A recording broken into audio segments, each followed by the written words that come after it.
Okay, so our next speaker is Sharon Lawton, and when you read her practical tools featured in the book, you will see why she is an award-winning coach. She is a specialist in childhood resilience and the ways in which we can teach well-being and compassion as the foundation for lifelong success.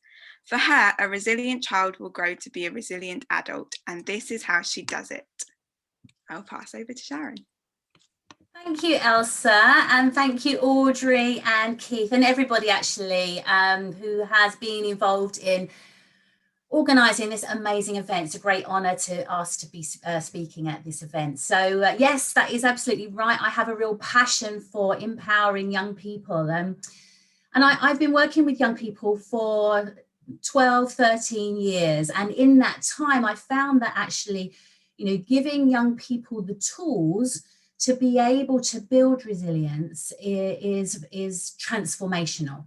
I do feel that as educators, as parents, as adults, we fundamentally underestimate what young people are able to do if they're given the tools. And I think sometimes, with the best of intentions, certainly in the arena in which I work, well-meaning adults fix it for young people. And so they're not given those tools. So my passion is to work with young people, but also with educators and with parents to coach them to coach their young people. So that actually what we can do is we can bring up a generation of young adults to make a difference to the world. And that starts with me for resilience.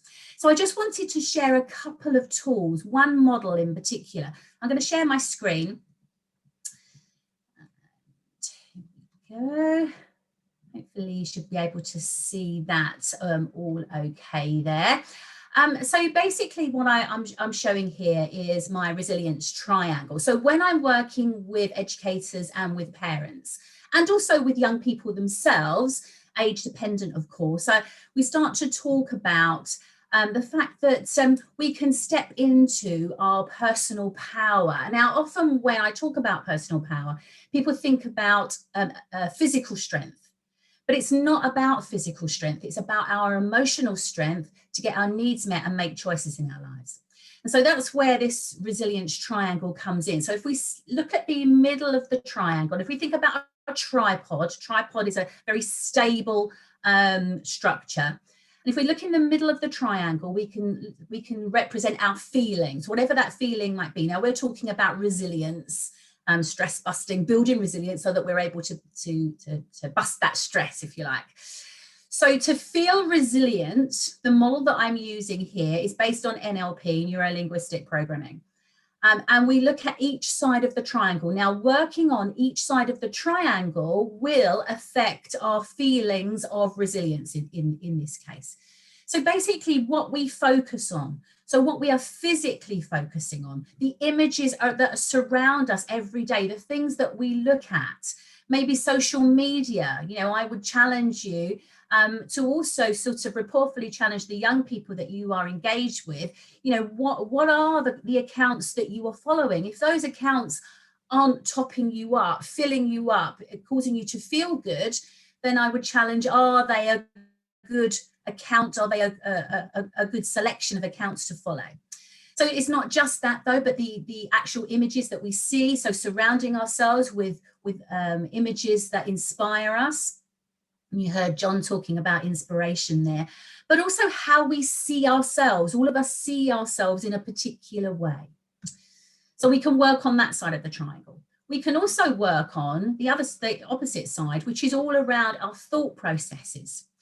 So the thoughts that we have and also the words that we use when we talk about ourselves and we talk about our situation. So as a coach, I can tell a lot about a person when I actively listen to the way that they talk about themselves and the words that they use. Because if we talk about ourselves in a self-depreciating way, it's really interesting. What we are doing subliminally is saying, I don't actually feel that I'm very good. I don't think much of myself. And so therefore, I don't expect you to think much of me either. We'll talk about that a little bit more. Then the bottom of the triangle there is all based on our physiology, our body language. which is linked to the research that Professor Amy Cuddy has done in the University of Harvard. So what I want to do just for these couple of minutes is just to give you one tangible tool from this really big model. You know, we could do a whole presentation just on this model, but I want to concentrate on the thoughts and the words that, that we actually use. Oh, we're actually in the wrong place. Apologies there, then we should be there.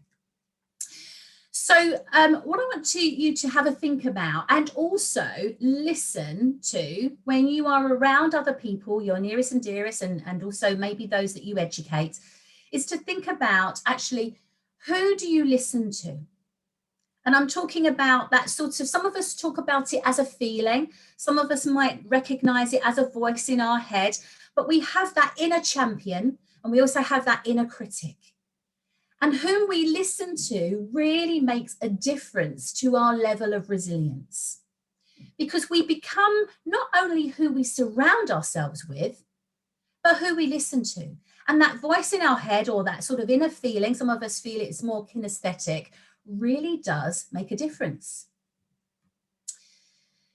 So when I'm talking to children, for example, and to educators and parents, I tend to sort of look at it like this.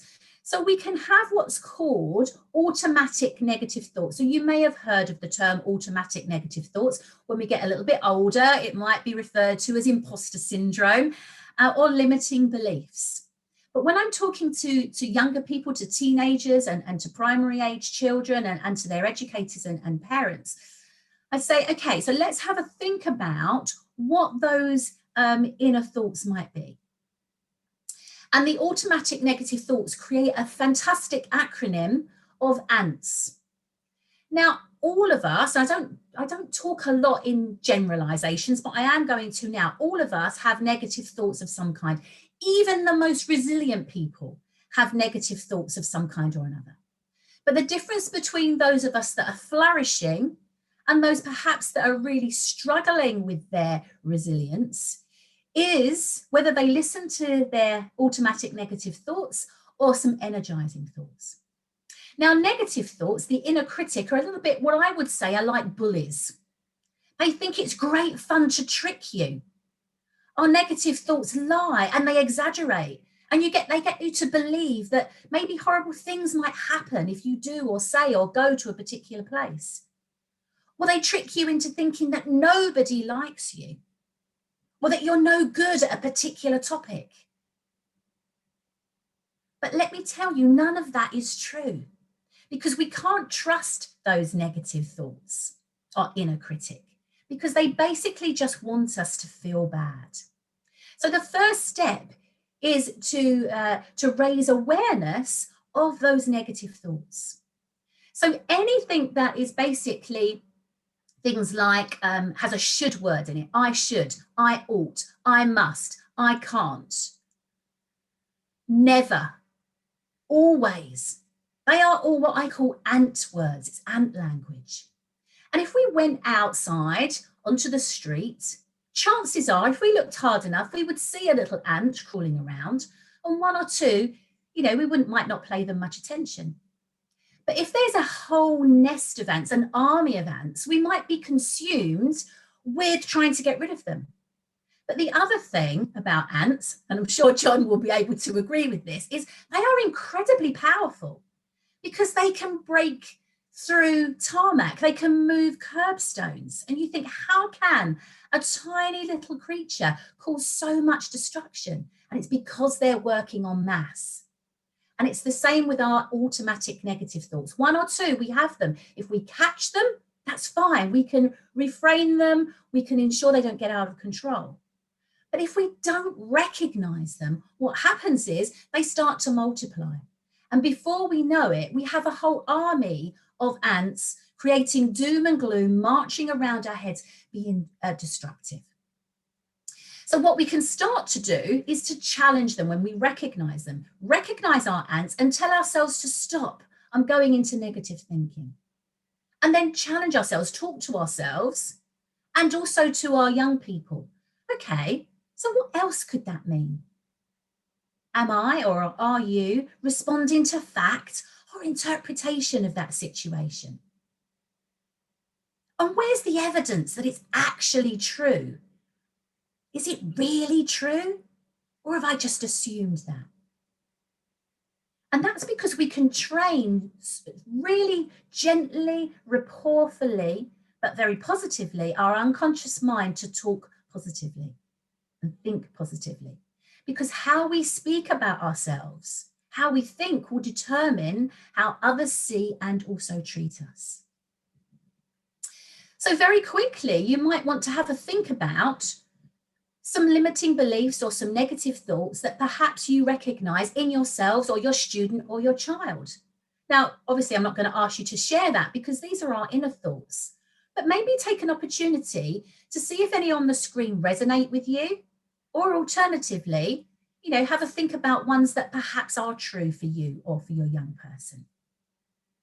And maybe just make a note of that for yourself. And even thoughts that start with, or throwaway comments that start with, I am a procrastinator. I am always late. None of that is true. It's our perception of the truth, and we can challenge that. So what we need to do is to refine our inner chatter with what I call pets. So we need to catch our ants and turn them to pets. So I use a lot of acronym and metaphor when I'm working with young people because it really captures their imagination. I get them to draw their ants, their negative thoughts, as if they were an ant or a bully or whatever. And then, right, okay, let's now create our pets, our positive, energizing thoughts that we can tell ourselves when we are feeling that we need that little bit of extra resilience. So on the screen there, you can see some affirmations. We're affirming the negative all of the time, but we can choose to turn that around and affirm the positive. So how would we like others to see us? How would we like others to be talking about us when we're not around? And if we can reframe that and frame that in the positive and in the present tense, it can really make a difference. So I am confident and I trust in myself. I believe in myself. I choose happiness from today. I deeply respect myself. I am calm and peaceful. And again, I would just encourage you to have a think about how you could start with yourself. Because as educators and as parents, yes, our children learn by what we tell them and share with them and how we speak to them. But they also learn by what's modeled to them. So we have to start with ourselves. We have to model this stuff to our young people. It's no good us saying, you need to do this for your resilience. We need to be models of resilience ourselves. So I would challenge you from today to listen to your thoughts, catch those ants and turn them into pets, those positive, energizing thoughts. And how do we build resilience and those neurostructures in the brain? We need to tell ourselves every morning. So one tip before I finish, when you have chosen what your positive, energizing thought will be, but one of the best ways in order to start to lay down really strong, resilient neurosynapses in the brain is to tell ourselves our energizing thought regularly. And so hook this new habit on the existing one. I challenge you now that every time you clean your teeth in the morning and in the evening, you say to yourself, obviously in your mind, because if we're cleaning our teeth, we can't speak out loud, but challenge yourself as you look yourself in the eye, in your mirror when you're cleaning your teeth, and say to yourself your positive, energizing thoughts so that your pet really does become ingrained. Thank you so much. And it's a pleasure to be involved in today's book fair. Thank you very much. And thank you, Audrey, for inviting me as well.